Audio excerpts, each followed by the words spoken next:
Well, you can already tell by the direction of those tracks that we're going to the south-south region of the country and discussing the politics in Rivers State. But this time around, we're taking it from the perspective of a major opposition leader, Dr. Gabriel Pidomson, who is the ADC governorship candidate in Rivers State and a former member, Rivers State House of Assembly, also a former secretary to the government of Rivers State. Good morning and welcome to Sunrise Daily. It's good to see you this morning.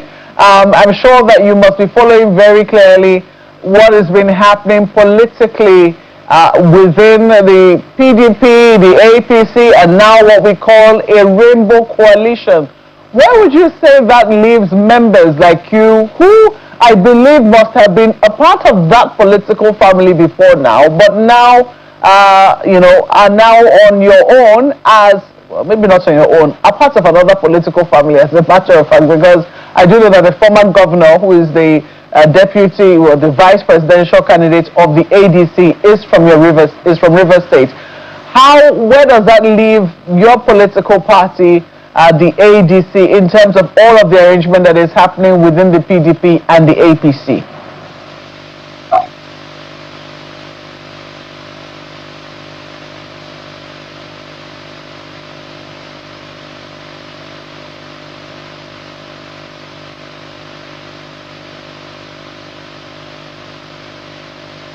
Dr. Pidomson, I do not know if you could hear me. Can you hear me? Good morning. Let's just first of all establish that. Thank you very much for having me. My position is clear. We in Rivers State and we in ADC, we are not part of any feeding coalition. And I don't believe that there's any rainbow coalition. Yeah, good morning. I'm speaking. Can you hear me? Loud and clear, please go ahead.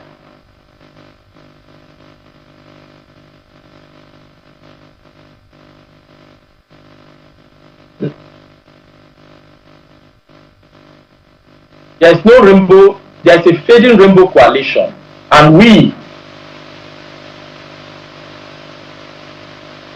now what I can tell you that if AGC is waxing strong in Rivers State, and we are preparing to confront the fading rainbow coalition. When after the storm, you will get the rainbow, and when the sky is clear, you will not see any rainbow. I can assure you that we are not part of that family. If it's actually a family or just an illusion, a contraction of one person. So, Rivers people are not afraid of the rainbow coalition, and AGC in particular are preparing for the election. What are you offering the people of Rivers? First and foremost, I'd like to say, if it's possible for you to listen to this conversation on Zoom, which is the medium we're using. If you're using your virtual medium, it will help make the conversation flow smoother, because it does appear that... Beyond that, what I can say, there seems to be some delay in our conversation. But what I was going to say that, you've established the fact that you are not a part of that coalition and you're not a part of that family. You're also saying the people of Rivers State are not a part of that coalition. Even some people will say, well, the people there are also from Rivers. I'm sure they will also have their followers. But where has this left your party? Because it would seem that your party, which is a new development relatively in the policy, the African Democratic Congress, is relatively new in terms of its own level of activity in Rivers State.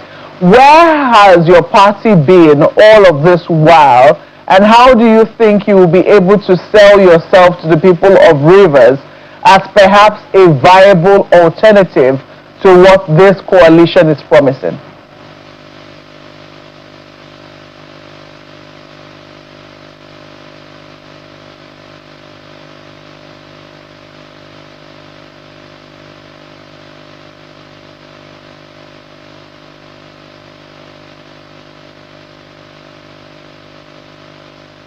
Now, first of all, the party is just an instrument for people to exercise their prerogatives, their rights to vote and their right to bring about change. What you see as a coalition is just a breakout from the PDP.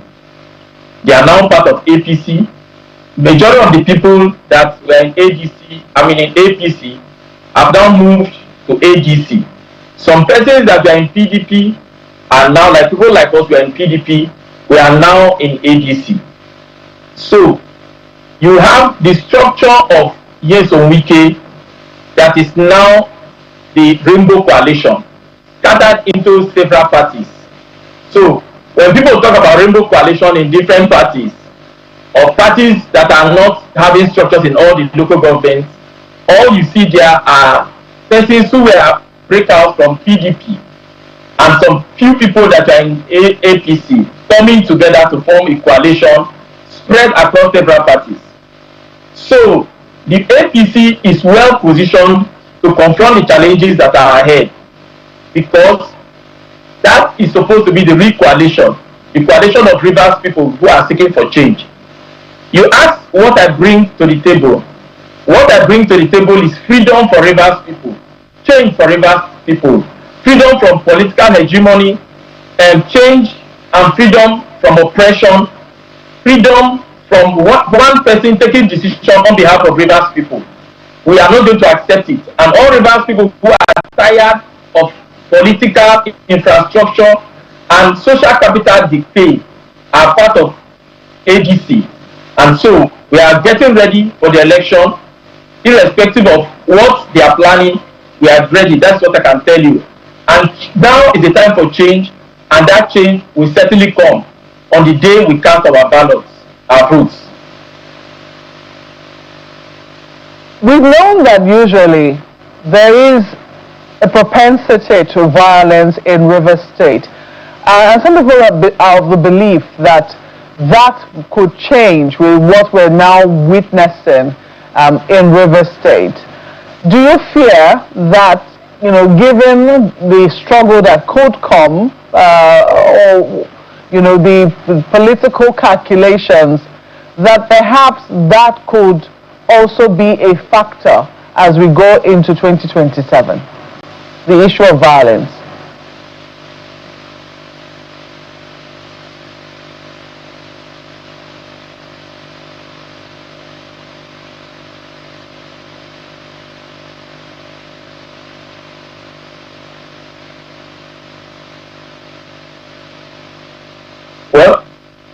Well, one thing I've always believed, people that believe they have power, and one of them who said any person that challenges the fading Rainbow Coalition will be consumed by the Rainbow Coalition.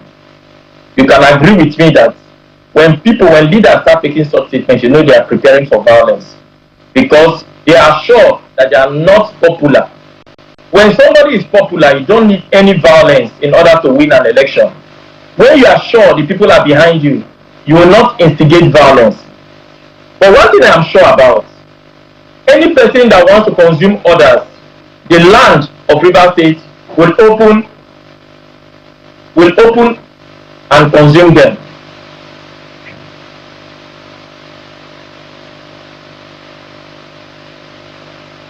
Well, we're still working somewhat on this connection between you and us, because the conversation seems a bit stalled.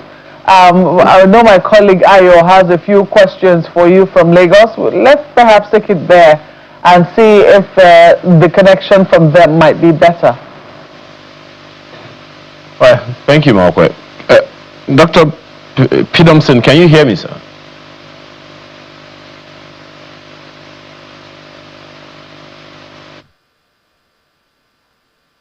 I can hear you. Okay. Well, the challenge that a number of people are wondering, there's a question that Marquette asked that I'm not sure that I have an answer to from you, which is, what would you do differently in Cross River State?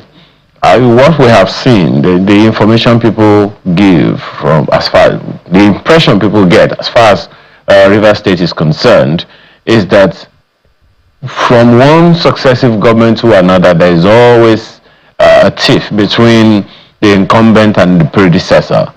On the one hand, on that one, what would you do differently? And then in terms of governance, what are the gaps you would be willing to fill? Well, first of all, I came through the ballots. I became a candidate of the ADC via a keenly contested primaries, and I won. So I am not a stooge of anyone. I am an outcome of the proposed mandate. So the issue of predecessor and successor conflicts will not arise. Now, about governance, first of all, what we need in Rivers State is unity. We need security and unity in our state. The time for division is over. And as governor of Rivers State, one of the things I will be driving significantly is security and unity. Without security and unity, there will be no development. No one will come to your state and invest when they are not sure that they will be safe, their businesses are protected, or the outcome of all their labor will be determined by the exigencies of one man or just a few persons, that the laws will not protect them. That is not the kind of environment that business will thrive. So I intend to create an environment of peace and unity, a secured environment where business will thrive. When business thrives, then people will come and invest. When they invest in the right environment, their business will blossom. And when it blossoms, they will employ people. The insecurity we are experiencing in Rivers State today is because money is not in the pocket of people. If money is in the pocket of people, if people are having gainful employments, then they will not be indulging in criminality. I believe in systems. I do not believe in brick and stone. You can have 1,000 bridges, but if people don't have cars, what are they going to do with bridges? If people have cars and cannot fuel the cars, what are they going to do with the cars? Are they going to sell the cars and buy tire? What are they doing with cars if they cannot eat, if they are hungry? You know that if you do not work, you cannot eat. What we need to do is to create jobs and opportunities where people can thrive. I'll give you a typical example. When an environment is virile for investment, then people can now attain their aspirations. If I create an information hub in Rivers State for young people, what that means is that I'm creating an environment that is suitable to them. But they can either use the services we provide for them in that hub to watch porn or to research, create new businesses, learn new things, or stalk people, or just scroll the internet. But the most important thing is that the work of government to create an environment where all these thrive. Now, in our environment today, we found out that there has been a decay in the past 8 to 11 years, where people believe that you only do projects. Projects must be interconnected. I believe that it should be programs, interconnected programs that integrate a system together to work, so that anything that rests upon that system thrives, grows, and blossoms. Yeah, there are those who would say that all that is political talk. We'll come to more of that in a short while. But there is something that you said about not being connected to the umbilical cord of any predecessor politically. But I also, let me remind you, last week, Mr. Tonya Cole was with us in the studio, and he was talking about the need for the political elite in Rivers State to come together to rebuild. Because the same issue being raised with you was raised, that this whole idea of one successive government after another, always having a kind of teeth, isn't helping the state, and that it's a foundational, cultural, and historical issue that needs to be dealt with from the very, very roots. I don't know what your thoughts are on that, particularly when you say you are going to toe your own political line. When you talk about unity as well, isn't that also going to have some kind of political permutations that you have to play as well? Well, I did not say I'm not connected to an umbilical cord. The ADC family is one family. What I said that there is no predecessor that I'm connected to. I'm not connected to Sin because he's of the APC. So I will not take instructions from him. We in the ADC family are different. So when I say I do not connect to any predecessor, I'm not saying that I'm not connected to any family. Two, when you say that the political elite should come together, what do you mean by political elite coming together? I mean, I don't even understand what Toinko is talking about. For people to come together, they must have a strategic objective that binds them together. As I speak, I believe and strongly believe that the strategic objective of APC and the failing Rainbow Coalition and that of the ADC do not align. So it will be difficult for us now that we are seeking to yank power from them to come together. Two, they keep talking about loyalty and disloyalty and all that stuff. The Toiko himself, Amechi brought him twice and almost crumbled his entire political structure because of Toiko producing him twice as governorship candidate. Is it with Amechi? Is that what political elite should be doing?